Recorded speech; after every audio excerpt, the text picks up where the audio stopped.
Well, welcome to another episode of Patio Pondering. I have a really good friend of mine that I've met on Ag Twitter and really appreciate his friendship in agriculture. It's Andy Vance from Ohio, and it's a good thing that this is audio only because he is wearing a dreaded Buckeyes sweatshirt as we record this podcast. Well, I joked actually because there was a time where I thought I was going to collect degrees from a third of the Big Ten universities. So I did my undergraduate studies at Ohio State, which is where I'm born and raised and have lived my whole life in the Buckeye State. But took graduate degrees at both the Indiana public universities. Did a master's in ag econ at Purdue and then MBA at IU. But the problem is we keep adding schools to the Big Ten conference. So I decided that it's no longer a good goal to try to get, a degree from a third or a fourth, or there's too many of them now. Yeah, you change the denominator, it messes everything up, right? It really did, yeah. Well, right now, Andy is the executive director for the Poultry Science Association, and for most of my listeners, that means squat. But to some of us in academia and higher degrees in animal science, that means a lot because we have animal science, we have dairy science, we have the Poultry Science Association. We'll get into that a little bit. Also, Andy is a veteran ag media personality. If you're in the Eastern Corn Belt or in the feed industry, you have to recognize Andy from being on the radio and from what he did when he worked at Feed Stuff. So, Andy, could you kind of give us just an idea of the progression of your life and your career and how you ended up at the Poultry Science Association? Yeah, it is funny when I look at my resume, or somebody would look at my resume and they'll say, well, you had kind of a varied career, haven't you? And I don't know. You'd like to think that isn't a left-handed way of saying, well, you had a lot of different jobs, because I really haven't. It's just very interesting in the way it has progressed. Go back to a line I borrowed from our friend Scott McCain, who's also a Hoosier. He says, like John Cougar Mellencamp, I was born in a small town, though not in the same small town. I come from a little farm town in southern Ohio called Hillsboro. The thing I always love to tell people about Hillsboro is the only town east of the Mississippi to have 2 stockyards in the city limits, which, really tells you everything you need to know about it as a town. Now, if you promise not to tell anyone, Jim, I will be honest and say that after I graduated high school, the Union stockyards did move outside the city limits of Hillsboro. So my little claim to fame, was true when I lived there and is less true today. But I, went off to Ohio State with great hopes of becoming a high school ag teacher. Going back to Hillsboro and feeding cows with my dad. That's what I really wanted to do when I was a kid, And then when I got to Ohio State, I got an internship at the end of my freshman year at a radio news network called the Agri-Broadcasting Network. There was a legendary farm radio broadcaster. My 2 radio heroes growing up were Paul Harvey and Ed Johnson. And Ed was the farm broadcaster in Ohio. I grew up listening to Paul Harvey would come on at 6 with news and commentary, and EJ was right after that with the morning farm report. And so I had the opportunity to go to Ed's network. Ed had just recently passed, but they were still family owned and operated there in Columbus. 1515 West Lane Avenue was the farm studio, right near the western edge of campus. It was right outside, actually a stone's throw practically from the Waterman Dairy Farm that Ohio State owns and operates still today. So I would get up at dark 30 as a college student and go and do the morning farm report, go produce the morning farm report for the farm broadcasters. A guy named Dale Mignot was the farm broadcaster. Dale's just retiring this year. But that's where I got my start, reading the markets off an old DTN screen, getting faxes off the fax machine from, producer stockyards and so on around the state and feeding that to Dale. I worked in that capacity for a year or so, had the chance to go to WRFD, which was a large AM radio station, more or less doing the same thing, but on a single stick instead of a syndicated news network. And that's where I got my first full-time gig. So I actually left Ohio State, between my second and third years of undergraduate studies to go work full-time as a farm radio broadcaster. So here I am, I'm 20 years old. Given the farm markets at this 23,000 watt AM radio station that covered 90% of the Buckeye State, coolest job ever, just as a young guy going to county fairs all summer, setting up and doing your midday report. You get this great rush of hearing people come and say, oh, I listen to you every day, do the markets and so on and so forth. So I did that for a few years. And radio changed a lot in the 10 years that I was in radio, where, there was a time every local radio station had a farm reporter. What years was this? Yeah, so I started, 2001 really was when I started my career as a broadcaster, and over that 10-year period, that decade, huge change, where stations like WRFD, that was a heritage stick, where like I say, where I really got my start as a full-time broadcaster, decided they didn't want to be in the farm business anymore, right? So as there were fewer and fewer people like Jim Smith feeding animals or raising corn and soybeans, and consolidation and so on and so forth happened in our industry, the owners of radio stations said, we don't really need to be in this business anymore. We can do something else with the airtime. And so there were fewer and fewer broadcasters, right? So I left WRFD when they got out of the farm business. That would have been at the end of 2005. And my late first wife and I, her name was Lindsay Hill, she was my broadcast partner. We kind of came up together. We were interns together at ABN together and broadcast together at WRFD. We started our own syndicated farm network. We said we weren't ready to get out of farm broadcasting. And we started this network called the Buckeye Ag Radio Network, BARN for short. And, after a couple years, we were broadcasting on 60, 70 radio stations across Ohio and Indiana. We had a chance in 2007 to acquire the network where we both started, Agri Broadcasting Network, ABN. Went through this great, merger process, and we're at this syndicated radio news network through the end of the decade, through 2010. Again, consolidation in media and some changes there kind of gave me the opportunity to step away from that business, go back to Ohio State to finish my degree in ag communication. I'd started in ag ed, finished at AgCom for obvious reasons. I wasn't going to go back and teach at that stage after 10 years in media. Really liked the journalism communications thing, and spent 2010 and the early part of 2011 as a freelance ag journalist. I had a contract with Ohio State to do some writing for OSU Extension. Huge believer in the land grant mission and the work that Extension does. I'll bleed the land grant mission till I die. So worked for Extension as a freelance news writer, freelance PR writer. But then that's where I was exposed to feedstuffs for the first time. I had met Rod Smith, so some of the old hands in the livestock trade will remember Rod Smith. Rod had been the livestock editor at Feedstuffs for, I don't know, 40 years, forever and a day. And so I had met Rod as a young reporter going to, say, like, National Pork Industry Forum or National Cattlemen's Beef Association meeting, because Rod would always ask the first question at the press conference and the last question at the press conference. And so I'd gotten to know Feedstuffs just as a fellow reporter, but I wasn't super familiar with the publication beyond just the people who were there. Max Armstrong, fellow Hoosier, boiler up, bleed black gold till he dies. Max was a great friend, still to this day a great friend as a farm broadcaster. We had this mutual, he was a mutual friend of Sarah Muirhead, who's been the publisher of Feedstuffs for 30 plus years. And Max called me one day. I'll never forget it. He said, "You're going to get a phone call from a lady named Sarah Muirhead. You don't know her and she doesn't know you, but I think you guys need to talk. And so I've told her to call you. And she's going to take the call." And so I did. I took the call. And so Sarah called and she said, "Hey, I'm looking for a columnist in Feedstuffs. Max says you're the guy. Let's get to know each other." And that started a beautiful relationship with one of the, I think, real titans in the livestock community, in Sarah Muirhead. I'd take a bullet for Sarah. One of the best bosses. I've had 3 really incredible bosses in my formative years, I guess, as a business and media person.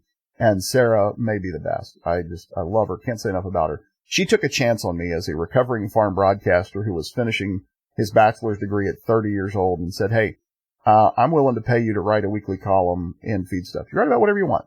Whatever you want. Just, make it readable. Have an opinion. Chart out, something that has substance. These are our readers." And if you don't know Feedstuffs, I always describe Feedstuffs as the Wall Street Journal of the livestock and feed industry. You walk into any feed mill in America in those days, and Feedstuffs was laying on the general manager's desk.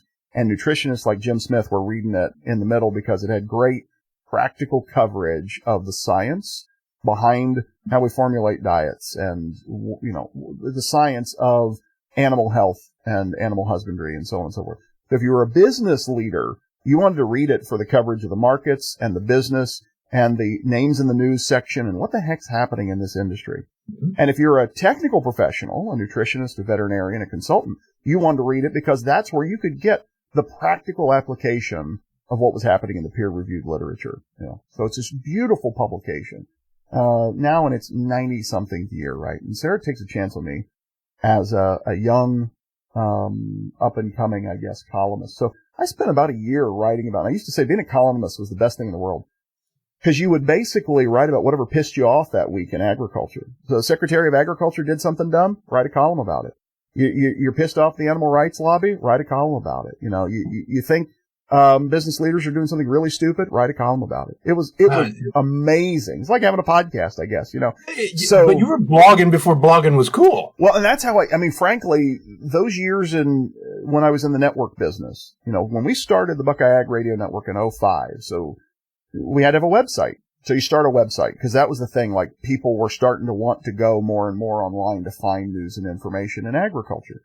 So it was all right. I remember in 2006, a professor at Ohio State, named Emily Buck, who we had been about a year apart as state FFA officer. She's an ag comm professor, great researcher, wonderful expert in, new and digital media in those days. Still, on faculty at Ohio State doing great research.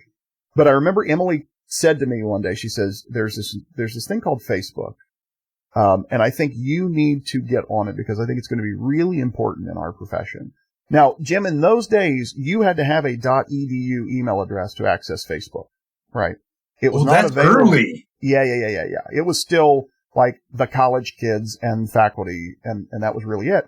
But they had just got to the stage where you could invite other people outside of academia. So Emily sent me an invitation, and I would wager I was probably the first farm broadcaster on Facebook.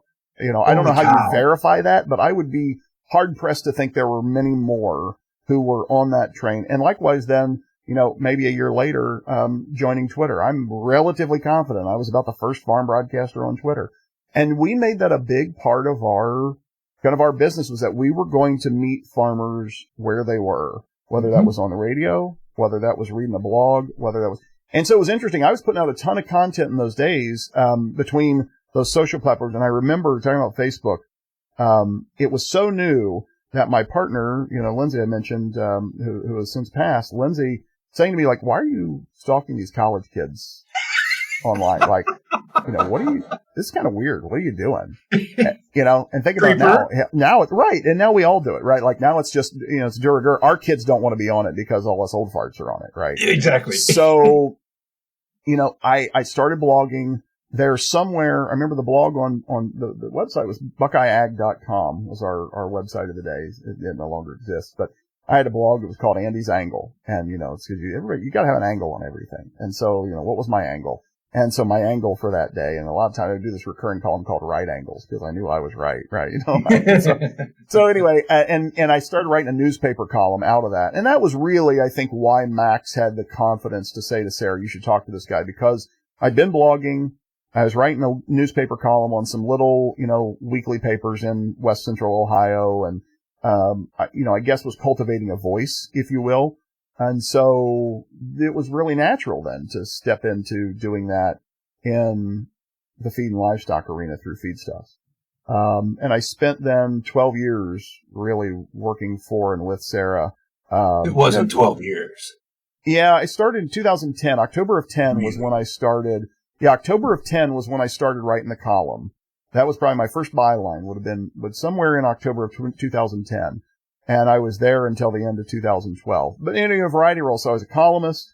Then, she had the chance to bring me on full time, and I was feed ingredient editor. So I was basically writing about the grain markets and the feed ingredient markets. And, I went from learning about corn and soybeans and stuff that farmers care about on the radio to learning about meat and bone meal and Manhattan fish meal and who the heck do you have to call to get the canola meal prices and, red deer and, it's just you really learn. And this is something I think is interesting. You're a feed guy, so you will get this, but I don't know that the average farmer who's growing corn and soybeans in Western Ohio or Eastern Indiana, if they really understand the complexities of the feed market, right? No, you think about all the time you reformulating diets and balancing rations and looking at prices and, what the heck, some of those ingredients and the markets, they're huge markets, but they're so thinly traded because it's all, kept there.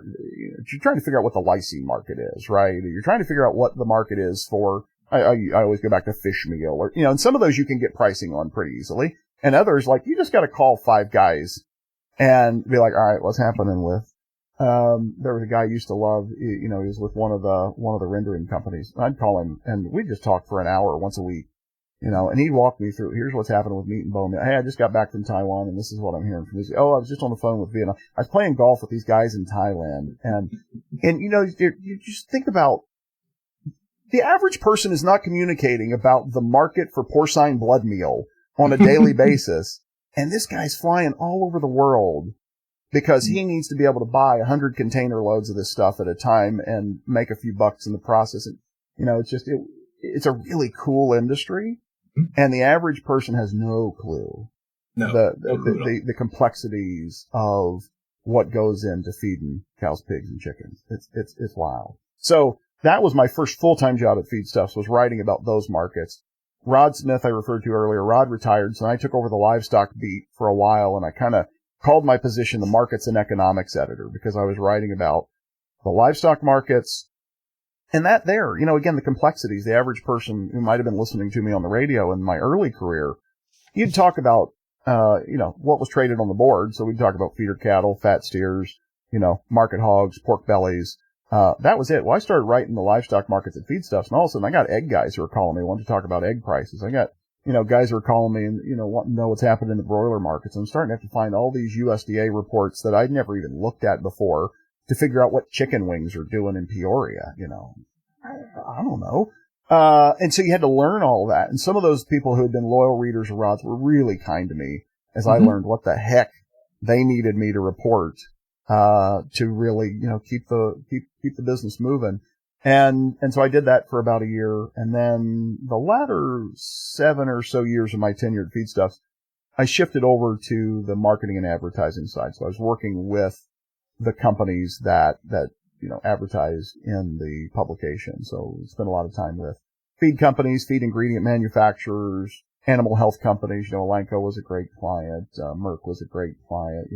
Any of the feed ingredient companies, were great clients. And so I moved from being on the editorial page to building relationships with those key leaders and those organizations. And it was a great time. And I again, can't say enough about all the things I learned from Sarah about leadership and management and business and, how to continually reinvent your product and your business. Because we went through so many changes in the 12 years I was with Feedstuffs, from being, a weekly printed publication with really no digital footprint to speak of, to now, they are really an innovative, forward-thinking, all-digital media outlet. And, Sarah, just perseveres and innovates and pivots better than anybody in the industry. And it's just a testament to her tremendous leadership and character and how damn smart she is. I just can't say enough. For people in the feed industry who know Sarah, they're all nodding their heads right now.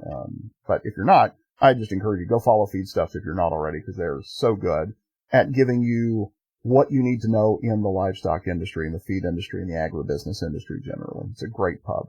And so then, you hear me say that and you're like, well, why aren't you working there today, Jim? And so you kind of asked about this. How did I get to where I am now at PSA? And so the Poultry Science Association is an international scientific society, 1,950 members around the world.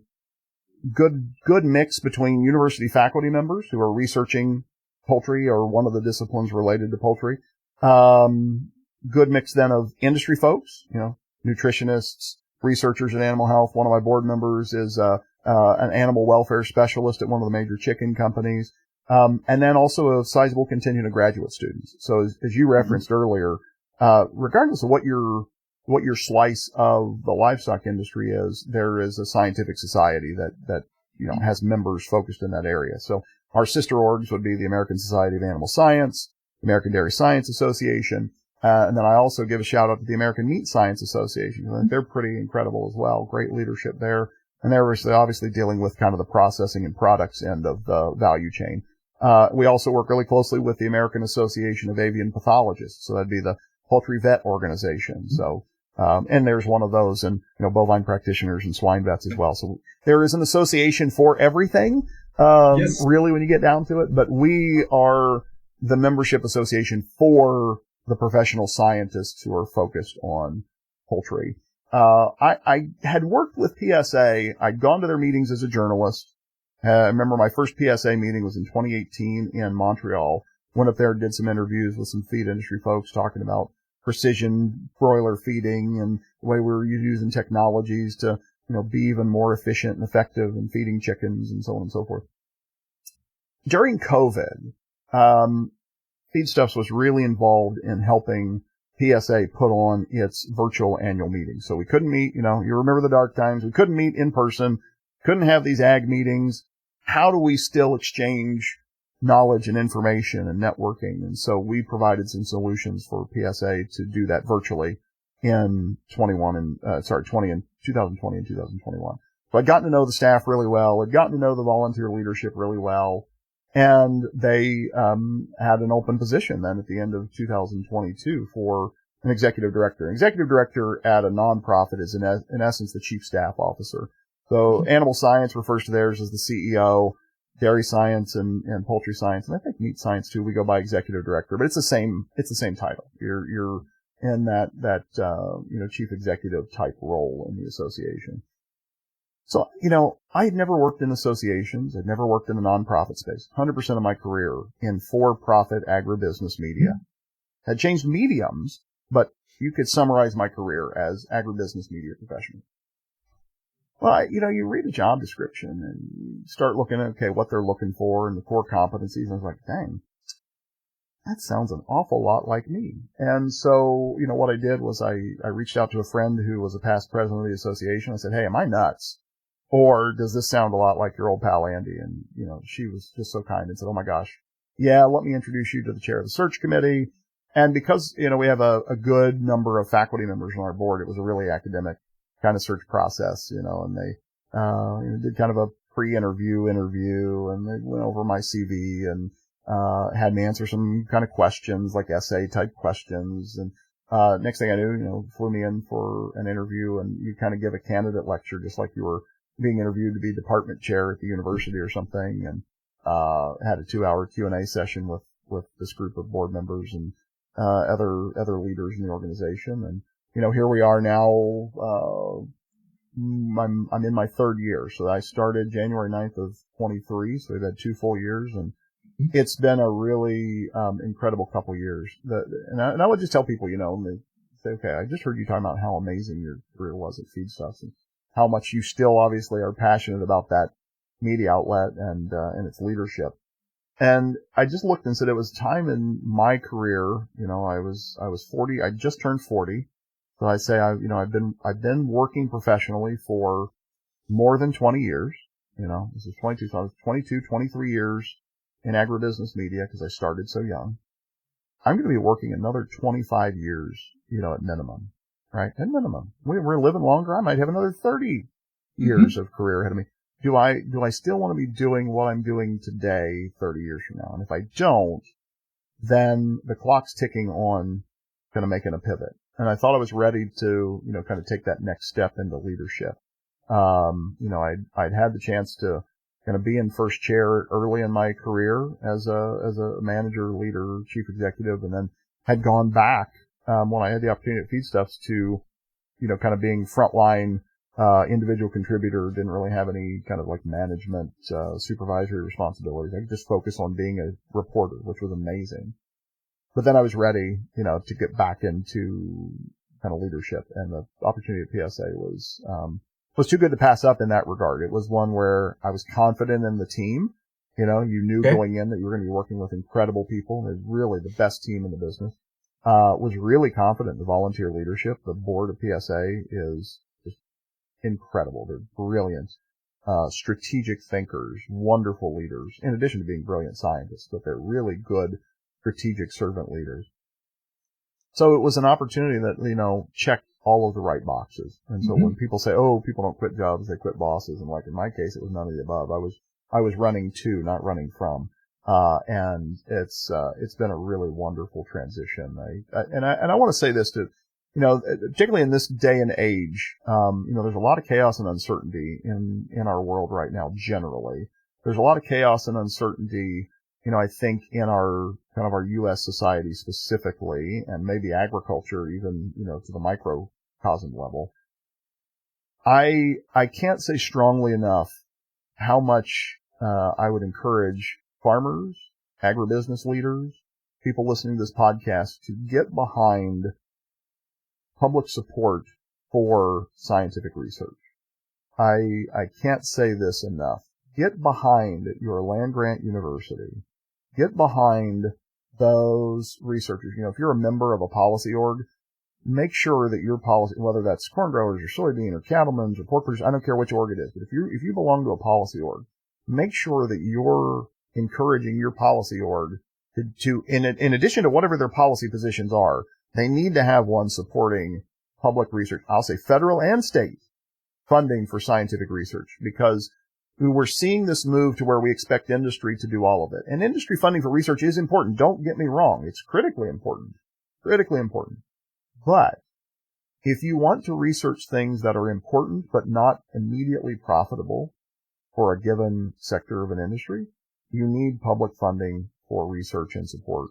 And understand that when Purdue University, Ohio State University, University of Illinois, Iowa State University, in our industry and poultry, we'd be talking about Arkansas and Auburn and Mississippi State and Georgia and North Carolina State, Texas A&M, University of Maryland. These are really important schools in our space. The funding that comes from public support, whether that's USDA, NIFA, National Institutes of Health, et cetera, state funding for those land grant institutions, your return on that investment as a taxpayer is insanely high. Insanely high. One of the smartest dollars you will ever spend. So I just think it's important to reiterate that. And I continue to be impressed by the faculty members who are conducting that research at these universities. They face a lot of uncertainty right now. They shouldn't, but they do. And I just think in agriculture especially, we have been huge beneficiaries of public support for scientific research. And really is the reason, and in addition to our natural benefits, the way the country's situated, our inland river water system, our climate, and all those things that make growing corn, soybeans, et cetera, across the corn belt, as you called it earlier, our land grant university system and consistent public support for scientific research is the reason we have the agriculture industry we have today. Full stop. And we need to also put that pressure on our legislatures to continue to fund the land grant. You bring up a really good point, and we're going to segue just a slight bit. So many of our people in ag complain that our professors are only researching what Monsanto's funding. I did that air quotes. But they have to go find funding somewhere. If it's not coming from the legislature, it's going to come from industry. And industry is going to fund what they need. Right. Well, and the thing that you run into, this is a dual-edged sword, right, Jim? So you're exactly right. I think on the one hand, and I would say, again, industry funding is absolutely critical. It's absolutely critical. And it's a good deal for industry too, right? Because they can get, if I'm at an animal health company, let's just say, for example, and I partner with an Ohio State, a Purdue, an Arkansas, a Texas A&M, or wherever, I'm getting the credibility of having the land grant university researching this problem. I'm also betting that they're probably able to do it cheaper than I can, because of the infrastructure of the university system. They've already got it established, so on and so forth. It's a good deal for the universities, because now look at the tech transfer thing. The number of universities who are earning money back from patents, at innovations, done in their university labs is a good thing. So it's a good deal for the industry. It's a good deal for the university. It's a good deal for the taxpayer, because again, the economic development, there is no downside. There is no downside to public support for scientific research. The problem that you run into is, in times like these where we're kind of moving into this sort of austerity mindset, because we might rightfully have concerns about the size of government and federal spending and, whatever. We're not going to, I don't necessarily want to get into the politics of that, but the impetus is, okay, if we've got to cut spending somewhere, where do you cut? Some people might say, well, industry can pay for that. Like I saw one the other day where, there was a soybean lab in the University of Illinois that's getting shut down due to some of the actions the new administration's taken with regarding to federal funding, right? And there were some farmers I saw on LinkedIn responding to this professor at U of I saying, well, why was the government paying for that anyway? Why wasn't Monsanto, in air quotes, paying for that? And the answer is, guys, like on the one hand, you alluded to it, Jim, the industry is going to fund what's of interest to industry specifically. So company X, whatever company it is, it's in their rational self-interest to only fund research that's going to benefit them. Let's talk about, let's say, for example, I know for years in the livestock space on the ruminant side, we've been talking about, hey, what are ways that we can cut down on enteric methane coming out of beef and dairy cattle, right? Like this is the thing. Ruminants belch, they make methane. How do we deal with that? Like science should be able to solve that, right, Jim? Like let's figure out how do we reprogram the gut biota of the dairy cow so she doesn't burp and fart as much? Like, okay, fine. But if a pharma company comes up with a solution, is the farmer going to pay for that? Like how many dollars a dose are you willing to pay so that your cow produces less methane? $0.0, right? Yep. So the company has no financial incentive to do that research because they ain't going to make any money selling it because the farmer has no financial. So you can see where, again, my master's at Purdue was in ag economics. So people respond to incentives. Supply and demand wins. If I don't give Farmer Smith an economic incentive to do something, he's not going to do it. And he shouldn't, right? So there are things that need to happen, scientifically speaking, that are good for society, good for the animal, good for the planet, good for, insert your constituency here. Somebody's got to pay for it. If it's not profitable for the company, because it's not profitable for the farmer, that research isn't going to be funded by industry. And yet we could probably all agree that might be important research. We need to fund that. So we need to fund that. That's right. We need to fund that. Exactly right. And so that's where public sources of funding from USDA, NIFA, National Institutes of Health, pick your federal funder here. That's where those dollars have to come from. And hey, by the way, farm folks who are listening to this, guys, guess what? How did we get rural mail service? How did we get rural electricity? How did we get roads in rural America? We did it through federal funding of infrastructure because the recognition was industry will not do that.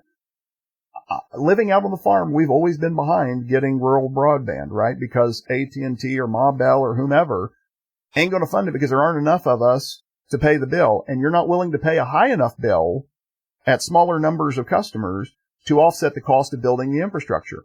So Uncle Sam funds that with taxpayer dollars so that we can have a quality of life that makes sense for the average person when industry or corporate America won't pay for it. And again, I don't blame industry or corporate America for that because they've got to operate in their rational self-interest, right? They got to do what's best for them. I'm not going to go and build out rural broadband for 5 customers in the middle of nowhere, Indiana or Ohio or Illinois or, God forbid, Montana, Nebraska, the Dakotas, where we're talking massive spaces, low density of customers. It's the same thing with research. Like you just have to look at, there's research that needs to be done that isn't immediately profitable. The other problem we have, Jim, I would say, when it comes to scientific research and who funds it, because we have spent the better part of our, my adult life at least, in what I'll call the war on expertise, right? Like we're in an era where it is fun to take, how many times have you have a PhD, Jim Smith.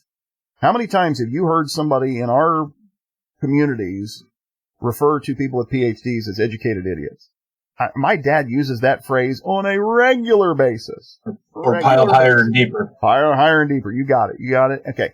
Now, I say that to say this. Like we are now at a place where you have officials at a high level of government who are, tearing down the established science on vaccinating your kids for measles. Like we just had a kid in Texas die from measles for crying out loud in the bucket. Like, guys, this is a problem we solved before I was born.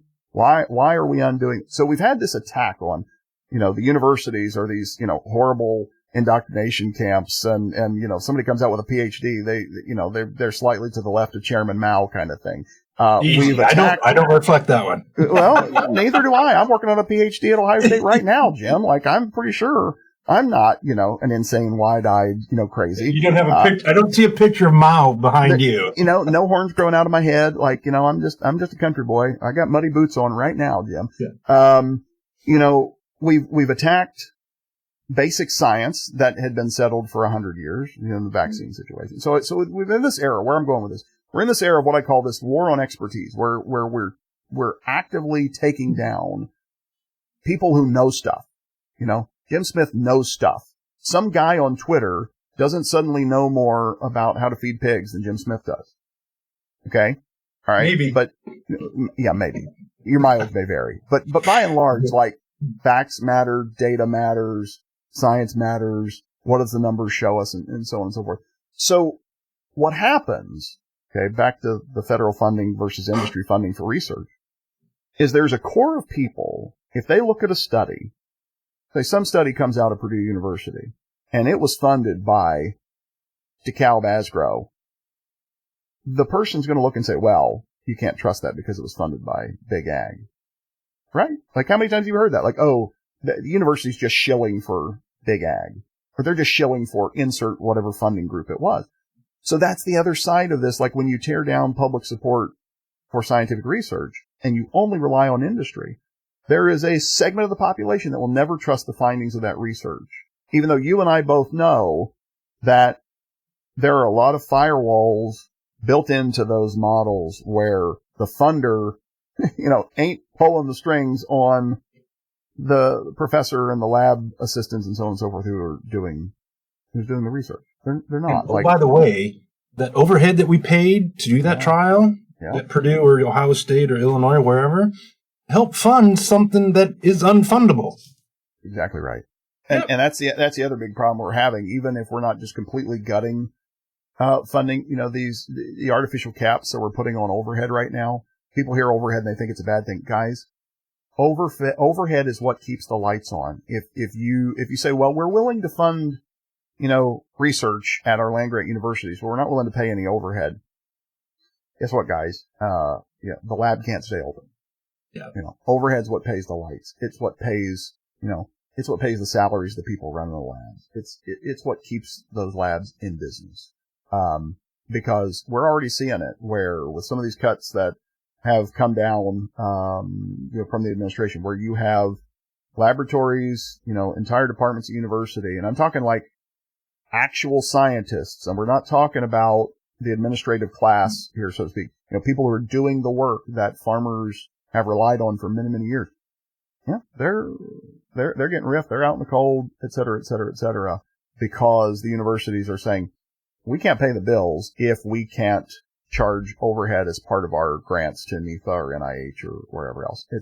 And again, I'll go back to this as a taxpayer. You get the best return on investment, like, dollar per dollar, cent per cent of what you pay in taxes and what you get back in economic return, especially if you are in agriculture. Like, you shouldn't have to think hard about this at all because the returns to your investment are staggering and they've accumulated for, a century or more. So, like, talk about the goose that laid the golden egg. Don't take that one to market. Let it keep laying. But haven't we been a victim of our success? Oh, sure. To a certain degree? Yeah. That we the land grant, and I'm thinking about way back. Podcast I did yesterday when I talked about my hero, we'll get to in a little bit, is Hope Jones. Not hero, but who I wanted to talk to. Nobody knows Hope Jones because he was an extension specialist from 1958 to 1988 in Purdue. He taught so many people how to raise hogs better and took us from raising hogs just as kind of supplement to this is a right business that we can do and make money. Yeah. He was successful, and he was successful because farmers made money. And oh, by the way, farmers got larger, which meant we needed less farmers. You got it.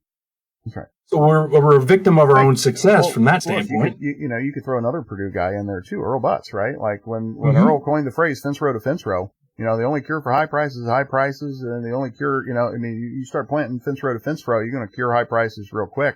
There's, I think also, in a way, society is a pendulum. right? So. Oh, without a doubt.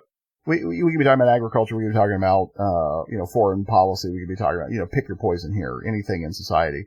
If you go back the 60s and 70s, like I think we're about to go through the 60s and 70s again, here where we've kind of gone through a period now where we've had some social upheaval and now we're seeing a correction, right? We're seeing a correction. I think an overcorrection in a lot of ways where, we're getting out over our skis because we didn't like some of that social upheaval and the cultural, but you go back to the 60s and 70s and there's a lot of cultural angst and the civil rights movement and Vietnam and all those things that happened that made that period of time really hairy, for society. My adult life, we've had relative peace, relative prosperity. I remember during the first Trump administration, General Mattis, who was Secretary of Defense, brilliant thinker. General Mattis is speaking to some European security think tank, and he has this great line. He says that the greatest gift that the greatest generation gave us was the post-war rules-based global order. And what he was talking about was things like the United Nations, for all it's popular to take pot shots at the UN, NATO, for all it's popular now to take pot shots at NATO, the World Trade Organization, for all its problems and fits, warts, and freckles. But we created, and in that group, that greatest generation that lived through 1 or 2 world wars and a Dust Bowl and a depression and everything else, they came out and said, we don't want to do this again. How do we make it so we don't do this again? And they created all these institutions and rules and said, if you are part of the community of nations, you will do these things. And if you have a problem, if country A is pissed off at country B, here's the mechanism by which you sort that out. If it's a trade issue, you take it to the WTO. If it's a diplomatic issue, you take it to the UN. The North Atlantic Treaty Organization existed to say, hey, you know what? We don't want to let one of our member countries get out of line and try. And think about this, Jim, up until this Ukraine situation with Russia and Russia going to war against its neighbor. We have not had countries just saying, you know what? I think I'd like to start an empire today. I'm going to annex you. The Cold War stayed cold, right? It didn't become a hot war. So my entire, the 43 years of my existence, we had the Gulf War. I remember, as a young lad, we were tying yellow ribbons around the trees for Desert Storm and so on and so forth. And we've had the global war on terror. You've had these minor flare-ups, but the casualties from those paled in comparison to the casualties in War II or Korea or Vietnam, right? So we've had this lengthy period, relative prosperity, relative peace. And so to your point about being a victim of our own success, because my generation has not really known hardship and our society has not really known hardship for a while. Vietnam's a ways back, Jim, right? Like people having to get in line to get gas and rationing and coupons and things like nobody who's listening to this, has a fresh memory of that. Like, and by the way, Jim, like how many people who are griping about $6 eggs are buying the same amount of eggs that they bought when eggs were 89 cents? Right. So, again, we have a society where we haven't known that kind of shared hardship. Okay. So I think that's led to a lot of the diseases of prosperity, if you will. And so now we've had this sort of cultural upheaval, and now we're seeing an overcorrection. Because when I hear people online say, oh my gosh, the last 4 years have been horrible, I want to be like, have they really? Like, quantify that for me. Tell me about that. Where people are like, oh, we're gonna make America great again. Like, well, wait a minute. When did it stop being great? Let me pinpoint for me the moment when because I am one who believes, and I grew up, like I say, the Trinity in my house was like God, Jesus, and Ronald Reagan, So I hold the great communicator in the highest regard. I go back. I'm such a nerd, Jim. I really wanted to, as a kid, be a policy wonk. And so I go back and watch like old Ronald Reagan speeches on YouTube. And you are a geek. I am. Oh my God. Go back and find Ronald Reagan jokes on YouTube. Like, he was so dang funny and such a good speaker, brilliant. So I go back and I look at the work that he did. This just baffles me, Jim. that I look at Ronald Reagan and I say, what would Ronald Reagan do today? You know, this situation with Russia and Ukraine, Ronald Reagan has got to be rolling over in his grave. You know, we're letting the Soviet Union rebuild itself in real time. You know, he bankrupted the Soviet Union by like force of will. You know, he said, tear down this wall. He didn't say, well, you know, if you want to keep the eastern half of Ukraine, I guess it's okay. And so, you know, I think, again, we're a victim of our own success, to your point earlier, as a society. Yes, in agriculture, we've been a victim of our own success. We've gotten so efficient and effective at producing a safe, nutritious, affordable food supply that people take it for granted.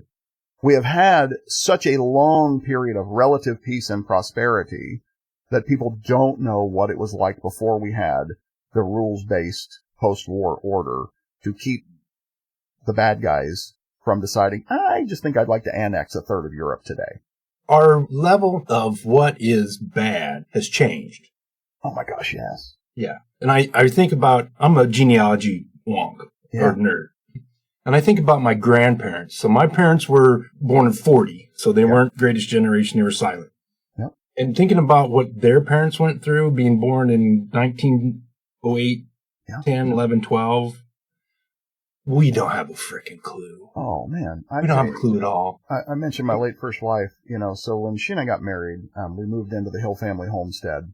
And Grandma Hill, she was 95 when we got married. 95, so she, you know, lived through the Depression, right? And, you know, she had passed, and we moved into Grandma Hill's house. And so we're cleaning out there, having kind of the estate sale and all these things. And we went down into the cellar. And this, by the way, the cellar in this house, I loved it. It was such a cool place. The cellar, I mean, they literally dug the basement out with horses and slip scoops, right? Like, so. Yeah, right. And so we went down there in the cellar. Jim, Grandma Hill had decades worth of tomato juice and green beans and other cans. I mean, she kept that garden every year, and she canned vegetables out of that garden every year. I mean, we could have fed the third division. Now, we threw most of it away because some of the stuff, I'm like, I'm not so sure some of this tomato juice isn't older than I am. And we were like, I'm not sure that we should. So you just kind of all went to the dustbin. But that was, you had to put that stuff away for the winter. You had to. Right? Because she'd lived through that when they didn't have anything. That's crazy. We don't know. I mean, and now, you know, are there people in our society who are food insecure? Yes. Yes, there are. And it's you know, any kid that goes to bed hungry, it's a tragedy. This is why, you know, one of my passion points is supporting. And this is another thing I'll put out there, Jim, for listeners in agriculture, since you have a lot of farmers and ag folks who are listening. Every time we get ready to debate a farm bill, I hear people say, well, we need to get all that nutrition stuff out of the farm bill.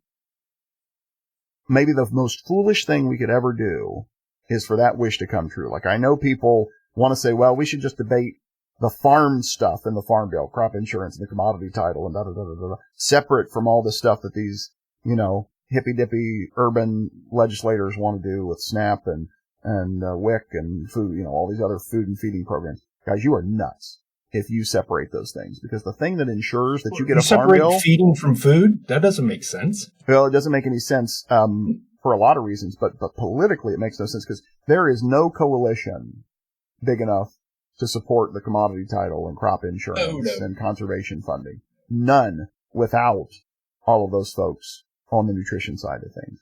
But I also think, you know, just from a standpoint of what is right and what we in this industry should care about, it's feeding people. We should be getting behind universal school lunch.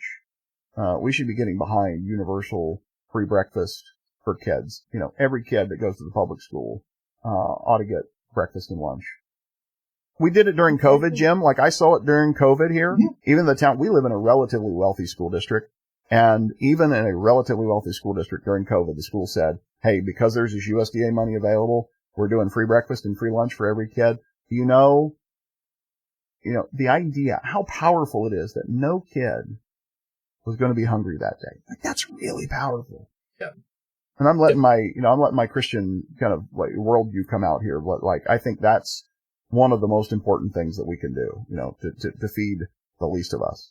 And we in agriculture have the power to do that.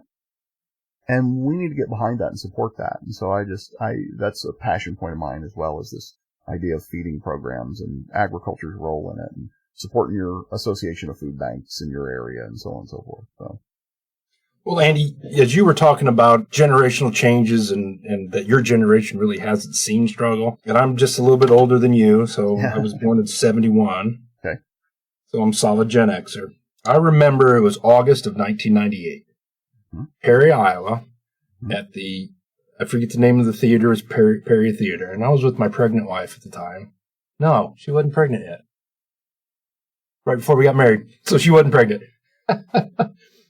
Sitting in the old orchestra pit. I remember exactly where I was sitting. It was in the aisle, and it was the first seat. And leaving the theater, almost in tears, and saying to my fiance at the time, and my wife, our generation ain't done shit. And what happened in 1998 that would have generated me to think that? It was a release of Saving Private Ryan. That first 25, 30-minute scene of utter destruction and chaos and people being put through the meat grinder on Utah Beach, our generation ain't seen shit. Yep, you're exactly right. And I don't mean to be so blunt on my podcast, but we can be. And where our generation, not seeing that kind of thing, has led us to be, some would say, soft, and change our bars. And our bar of struggle now is, I can't buy the 84-inch television.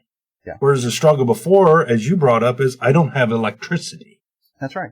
Yeah, the other thing, and you're talking about like your grandparents, and I think about mine a lot. I was doing this. I used to do a lot more when I was at Feed Stuffs, where I would speak at industry events. I'd go to a lot of nutritionist conferences and be the one non-nutritionist on the panel, right? You'd be the after dinner speaker, the luncheon speaker, to try to bring some levity or talk about the news or the markets or something that wasn't how to feed pigs or cows or chickens.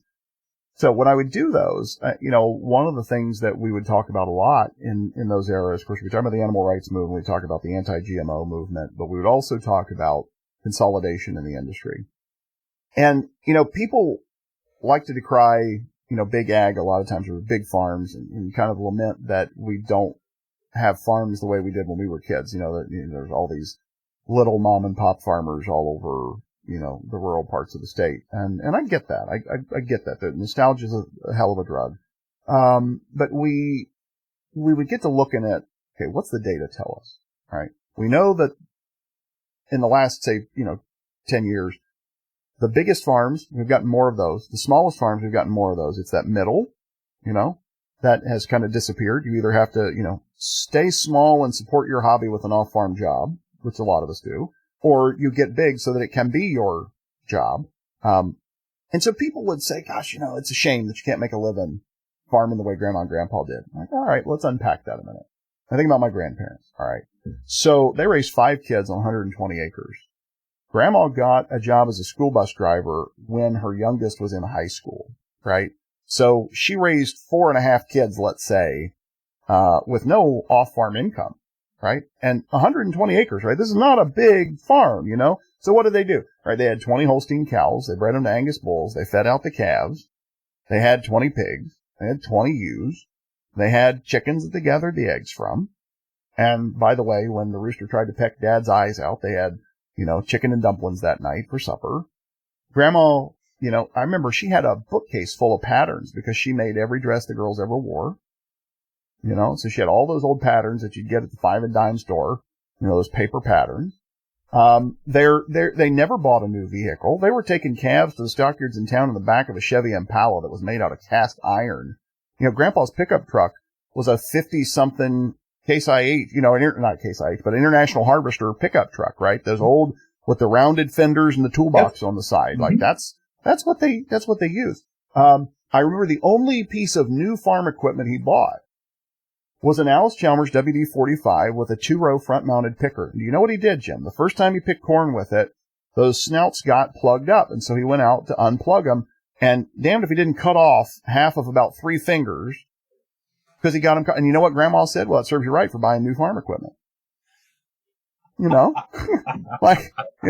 So you look at that, and oh, by the way, the other story they always tell is that Dad was damn near born in the milk parlor because Dad was number 4. They had 3 girls. Dad comes along as number 4, 1957. The division of labor on the Vance farm in those days was that Grandma did the milking, by hand, of course. They had I think there were maybe 4 stanchions, in the old milk barn. The milk cows were all gone by the time I was born, but the milk parlor was still there, and so you had the old milk cans, right? There was no bulk tank. And so she sat on her stool, and so she milked the cows while Grandpa did the outside chores and the feeding and getting the cows up and all that sort of thing. So the story goes, she's 9 months along with my dad, kid number 4, goes out and does milking, evening milking, comes back in, makes supper, and it's about time to go to bed. And she says, Pa, I think maybe we ought to go to town. I think it's about time to have this baby. And Grandpa, who was apparently, a hard gentleman, said, well, do you think you can wait after morning chores? And she said, my grandma, I miss her dearly. She's one of the greatest human beings I ever had the pleasure to know. I worshiped that woman. Grandma Vance said, well, I guess we could give it a go. And she got up and milked cows in the morning, the day my dad was born. And, they got to the hospital right after milking was done. Dad arrived about 30 seconds after they got to the hospital. It was a wonder she had her legs crossed and right to the hospital. You betcha. I mean, and so I go back to this question of big and why can't we feed a family of 5 the way Grandma and Grandpa did? And I look at it and say, guys, our cost of living has not changed. If you do the data, and I did this for a speech I gave about 5 years ago, where I took, the year my parents graduated high school, 1975, and give me the price of a grad, and you go all and get all this data from the Bureau of Labor Statistics or, the Federal Reserve, or there's any number of places publicly available to get this data. Give me the price of a new home, a new car, give me a price of milk, bread, stamps, gas, all of those things, just staple items that you and I might buy on a regular basis.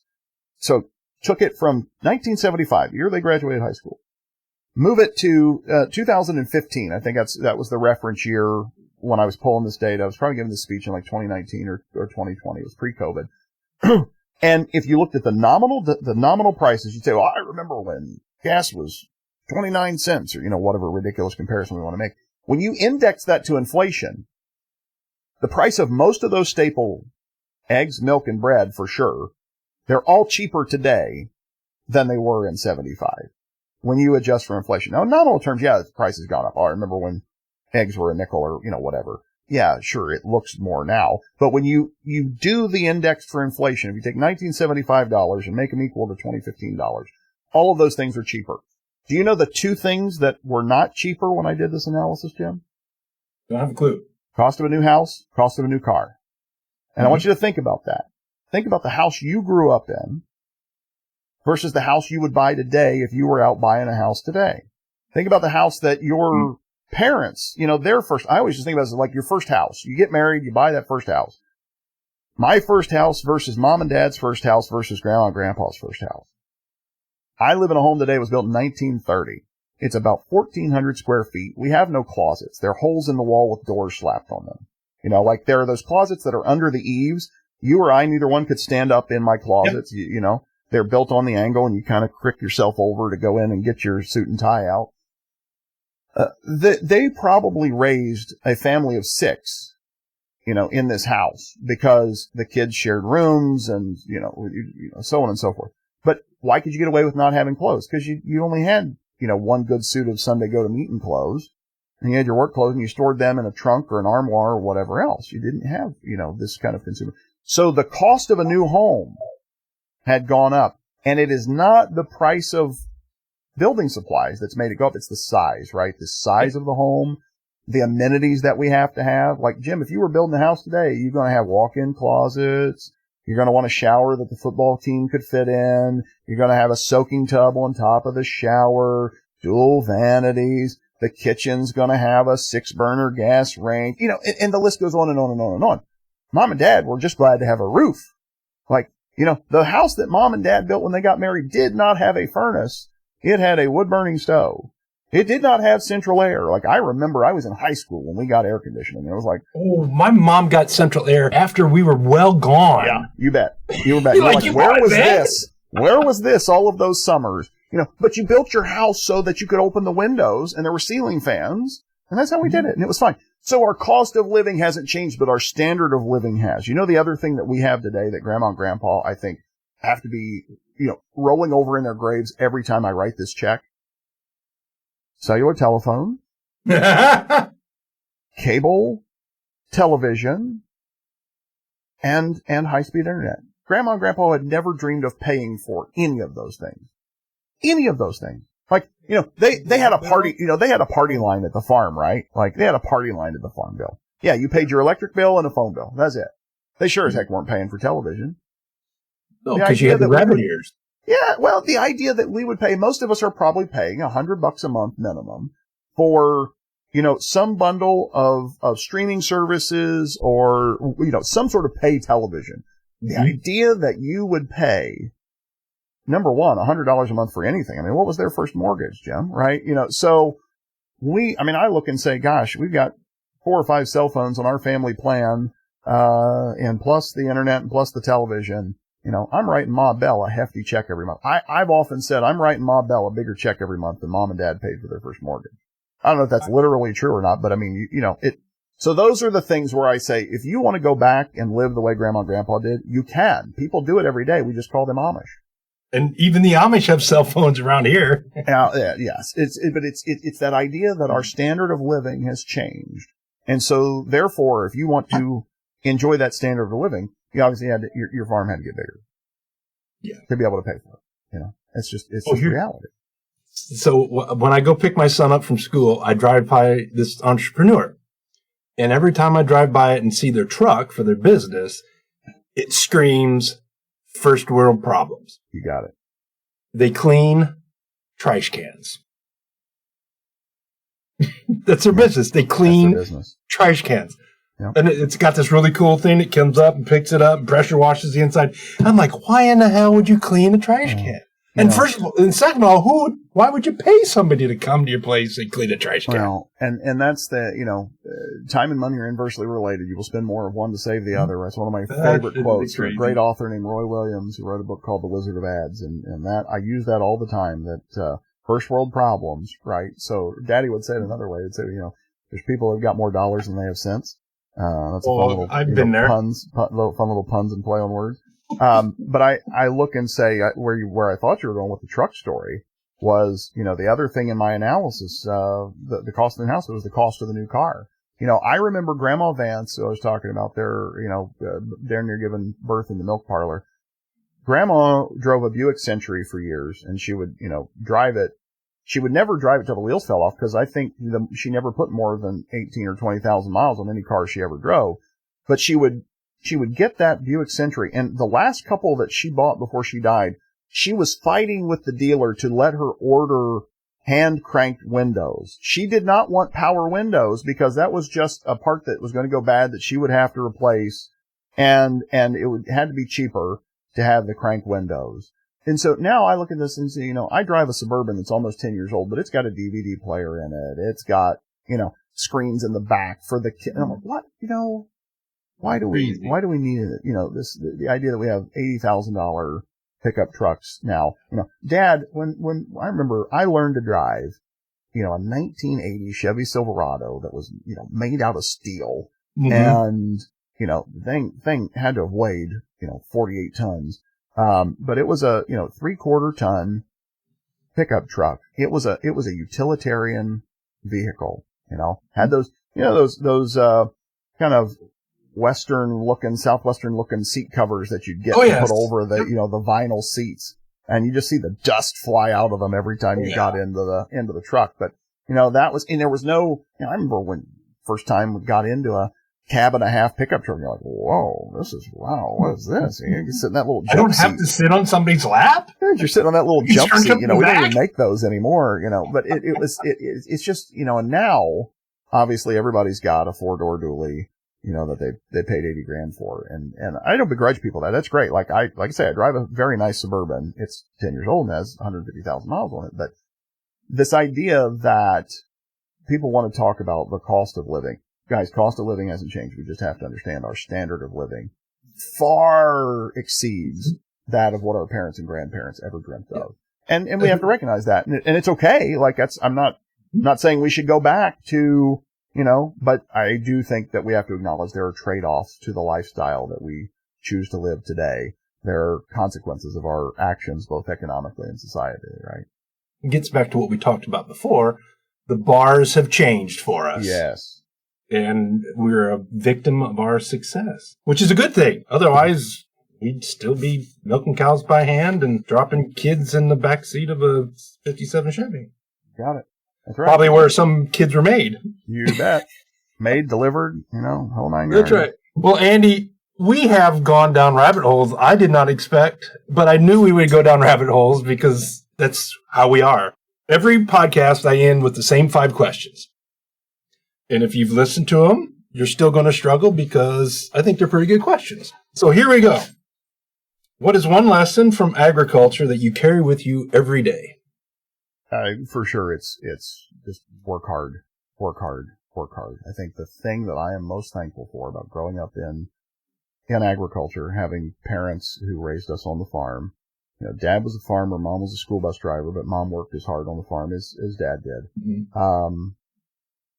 That the example they set for me, the story I tell about Grandma in the milk parlor, that was multi-generational. And I look and say, I work really hard in my job, but I'll never work as hard as my dad. I'll never work as hard as Grandma Vance. I'll never work as hard. Little brother's out there on the farm still, and God love him for doing it. That the example that they set for us. I hope we're raising a kid in town instead of out on the farm the way we grew up. I hope that I'm setting somewhere near the example of hard work and dedication for my daughter as those parents and grandparents set for me. That's a consistent theme of answers to that question. So the second question, Andy, if you could have coffee with any historical figure in agriculture or ag media, who would it be and why? Yeah, that's if it were ag media, I'd love to sit down with Ed Johnson again. Like I say, Ed passed 6 months before I started working for his radio network. And EJ was, like I say, he and Paul Harvey, so I'd say those two guys. Like if I could have coffee with those two guys, there are others, like you think about the typical, I'd love to talk to Ronald Reagan. I find him fascinating. I'd love to talk to Dwight Eisenhower. I'd love to talk to General Patton. I remember watching George C. Scott play General Patton in the movie, and Scott earned every Oscar and accolade he got for that role. But I remember walking out of that thinking, damn Eisenhower for sidelining Patton. Patton should have been allowed to take the Third Army straight to Moscow. Finish it off. That's right. And I'm like, okay, I give George C. Scott the credit for making me believe that. That was a great actor, that he made me a passionate fan of General Patton. And then you start, that you have to remind yourself that wasn't the person. That was an actor playing the person. But, so I look at Eisenhower, I look at General Bradley, and I look at what they created out of the ungodly mess that the Nazis created in War II. That's really, but anybody could say those kind of things. So I think for me, to sit down with EJ and Paul Harvey, because those two guys, I never dreamed when I got that first internship in radio, communications, media, journalism, not even on my radar as a career option. I had never considered it. Never. And yet, isn't it crazy how our lives change? Yeah. But those guys I listen to every day on the radio, and would love to talk to him. Never got to meet. I mean, I met Ed as a kid in FFA, but never got to talk to him as a peer. Never got to talk to him, and obviously never met Paul Harvey. But yeah, that'd be cool for you to meet them. So the third question is, what is one underappreciated or quirky thing about ag media more people should know? This is the thing I would say about media generally. Agriculture media, so we'll say ag specifically, I have the highest admiration for the people who do this job, because it like everything else in agriculture, it is hard. It's long hours. It's generally a thankless job.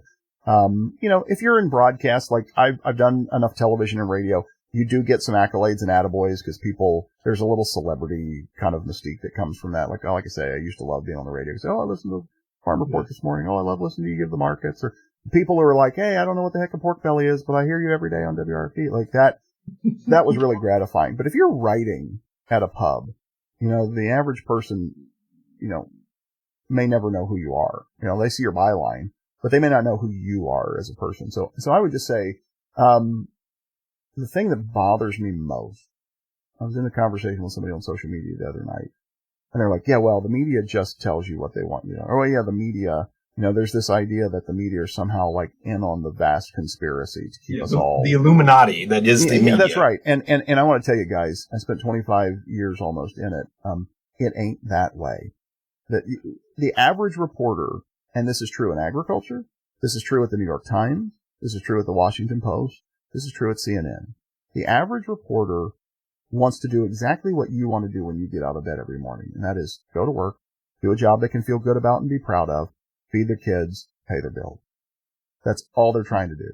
They're trying to do a job the best they know how. And this idea, I think it's shameful that we've just taken as holy writ that traditional media is somehow the problem. Guys, it's not. There's a difference between fact and opinion. Understand the difference between what goes on the front page and what goes on the op-ed page. And make decisions accordingly. But have a little more respect for your reporters because, and I would say, going back to talking about War II and fighting the Germans, and we'd be talking about the Russians and so on and so forth. The Fourth Estate, which is the colloquial name for the free press that we have in this country. Be thankful that we have a free press in this country, because part of the reason that we don't live under Nazi rule or in a totalitarian regime like the Soviets or, the Cubans or, whomever is because, in part, because we have a free press. We can tell you this is what's really going on. Yes. The fourth question, what is your favorite ag-related tool, product, or innovation? Oh, wow. And I guess I will give the disclaimer that, it's been a minute since I've been actively, engaged in, hand-to-hand combat in food production, farming, so to speak. Like we raised, beef cattle was my thing growing up. I work in the poultry industry now, but if I had my druthers, I'd, probably raising purebred shorthorn cows with my dad. That's one of those things I always think about. People think about they're going to retire and go golf. My thing is like, maybe someday I'll retire and get cows again. Cause I love that. And so I find it absolutely fascinating, the things that we can do today with embryo transfer and genetic improvement through, artificial insemination and embryo transfer. Like, our family hobby is we breed dogs. I can't believe this. We've been together almost 90 minutes. We haven't talked about dogs. Well, I saw pictures of it. Yeah. That's my family hobby now, which my wife says I got into dogs because we can't keep heifers in the backyard here in town. The mayor, by the way, says that's not technically true, but I also know that the zoning board would have that on the very next agenda about the first time I brought in a heifer for the little tyke to show in 4-H or something. But I look and I say, the rate of genetic improvement that we've made in seed stock, in my lifetime because of innovations like artificial insemination primarily, but then also, when you get to the real high end of the seed stock game with embryo transfer and so on. It's really fascinating because there are so many times where we've been talking about trying to get dogs bred that I said, man, I wish we could do that. The stuff that we take for granted in beef and dairy cattle. Man, I wish we could do that. Embryo transfer is one. I've got a dog here. God, I'd just love to have, a bunch of matings out of her. But we don't do that in dogs. It's not a thing that we've done. So that's one, but it's my livestock guy coming in, my beef bias coming out in me. I just think that's really incredible. Well, my daughter works for Neogen on the genomic side, and she's a product manager for their whole line of their genetic testing. Yeah. And I learned so much just talking to her, and they take an ear punch, and then they send that in, and the markers that they can make genetic decisions on now just blow me away. It's really cool what we've done on genetics. I remember touring one of their labs, I don't know, Omaha or, wherever in Nebraska. Lincoln. And going through and just, and this is now, gosh, this still isn't feed stuff, so we're talking even, 5-10 years ago. It is incredible. It's absolutely incredible. The rate of, and the way we use data, I think, again, I work for a bunch of scientists, so maybe this isn't surprising, but the way we use data to make good decisions in regard to genetics. I've got a great friend in Luke Bowman. Luke, is another Purdue, Ag Econ grad, and he works for one of the breed associations in beef cattle.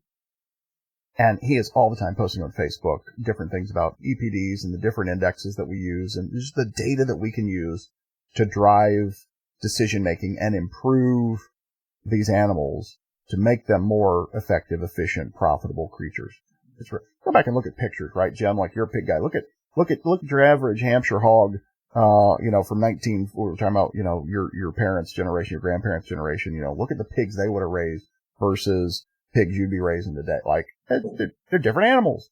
Different animals. You look at the Angus bull that won whatever stock show it was in 1938 versus the one that's going to win at Louisville or Fort Worth or Denver this year. They don't look like the same creature, and we've made that progression thanks to how well we use data. Yeah. The last question, what is one small change that can make a huge difference in ag's future?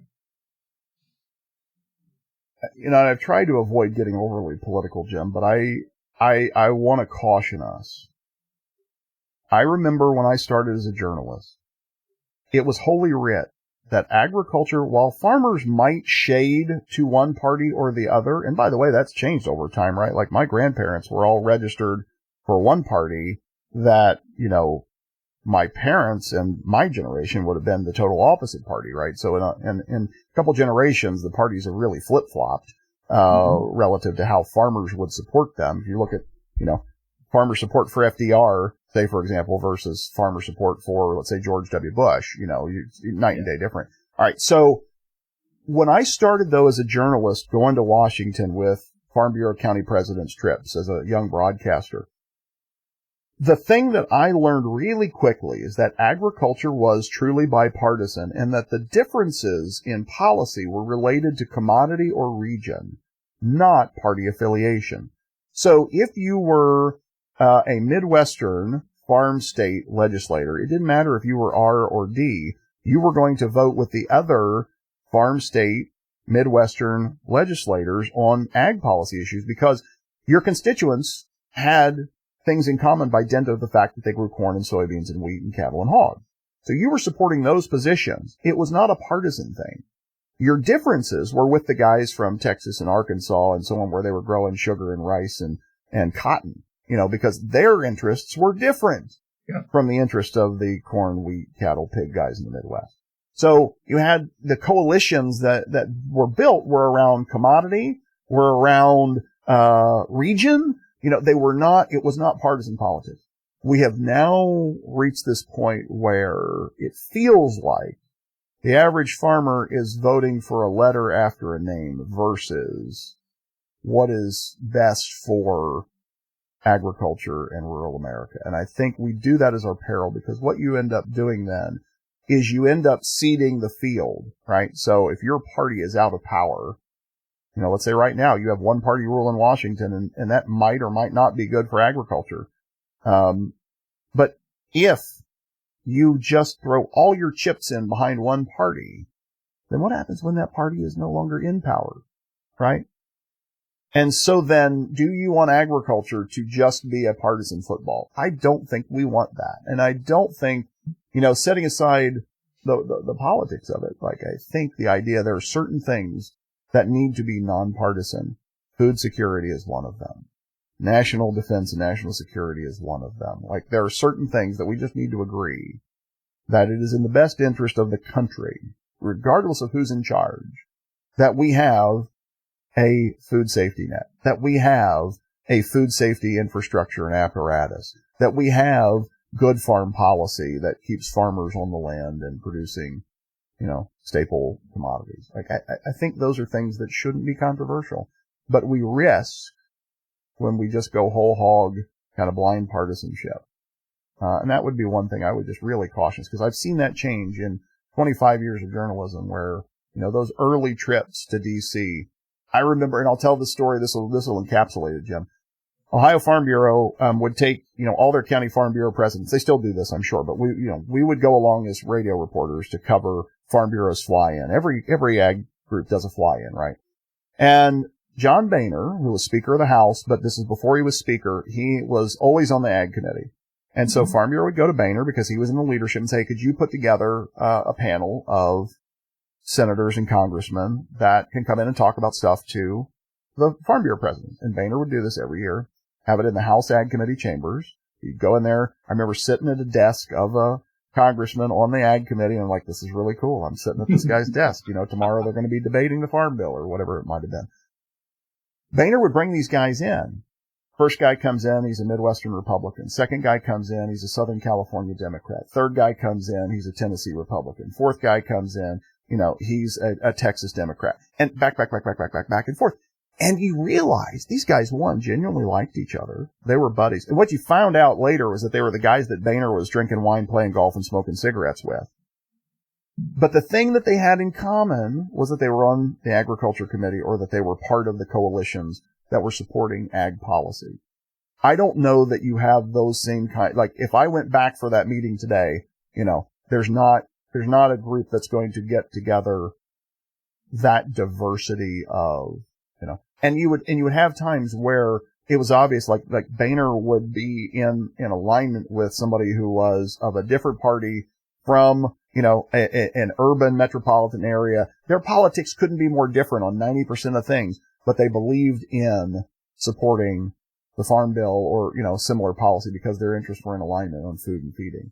And I think that's really powerful, and we need to work diligently, to make sure we don't give that away in service of temporary blind power for a given political party. That is probably the most insightful and deep answer to that question I've had. Thanks for that. It's a good one, Jim. Well, Andy, it's been fun. And I haven't covered 10% of what I expected us to cover. But when you told me that we were going to spend as much time together as we did, I thought, I don't know what we're going to talk about all that time, Jim. But I hope I haven't abused the privilege too much. But it's been a treat. As an old radio guy, I love conversational media. The idea of patio ponderings. I just when you launched it, I was like, oh, that's great. That's my cup of tea. Well, when we made our decision to do the podcast, I made a list, and you were one that was on my bucket list. So I've got three of them done. You, Mike Pearson, and Corey Hillebo. Yeah, and Mike's another great friend. We worked together through connection of feedstuffs for a long time, and huge amount of respect for him and what he does. This is just another one of our episodes where we chatted to get to know more about our guests and how their ag roots made them the people they are today. And this will not be the last time that you get to hear Andy Vance on Patio Pondering. So thank you very much, Andy, and we will talk to you on the flip side.